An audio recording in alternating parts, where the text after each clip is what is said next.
Good evening. My name is Congresswoman Michele Bachmann from Minnesota's 6th District. I want to thank the Tea Party Express and Tea Party HD for inviting me to speak this evening. I'm here at their request and not to compete with the official Republican remarks.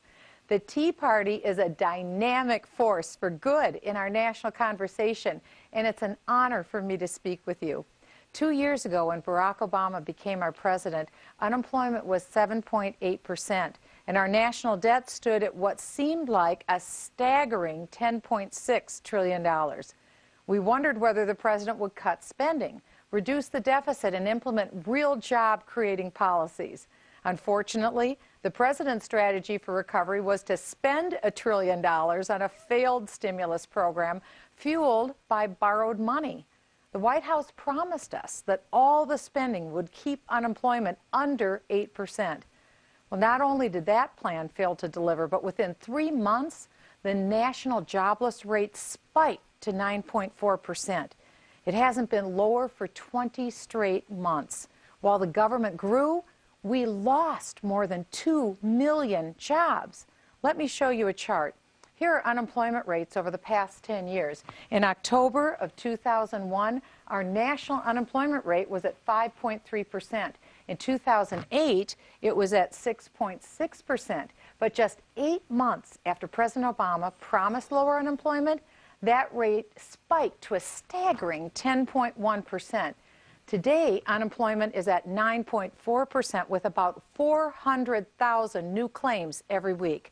After the $700 billion bailout, the $1 trillion stimulus, and the massive budget bill with over 9,000 earmarks, many of you implored Washington to please stop spending money that we don't have.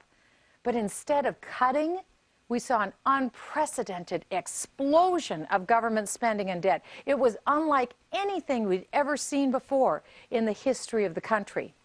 Well, deficits were unacceptably high under President Bush, but they exploded under President Obama's direction, growing the national debt by an astounding $3.1 trillion. Well, what did we buy?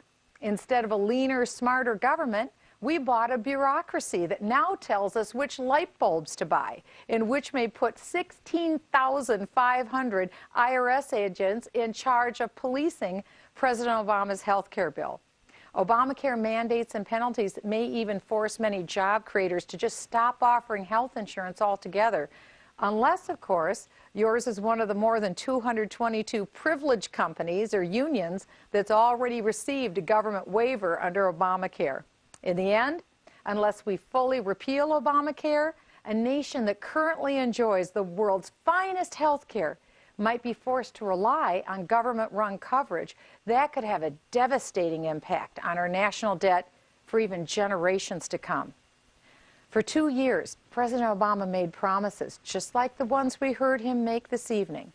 Yet still, we have high unemployment, devalued housing prices, and the cost of gasoline is skyrocketing.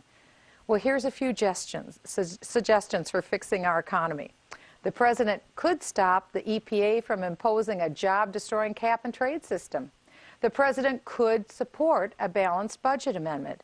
The president could agree to an energy policy that increases American energy production and reduces our dependence on foreign oil.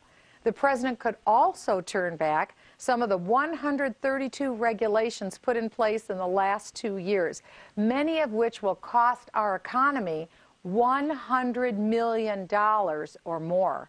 And the president should repeal Obamacare and support free market solutions like medical malpractice reform and allowing all Americans to buy any health care policy they like anywhere in the United States.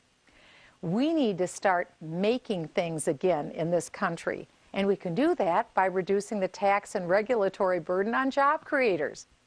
America will have the highest corporate tax rate in the world. Think about that. Look no further to see why jobs are moving overseas.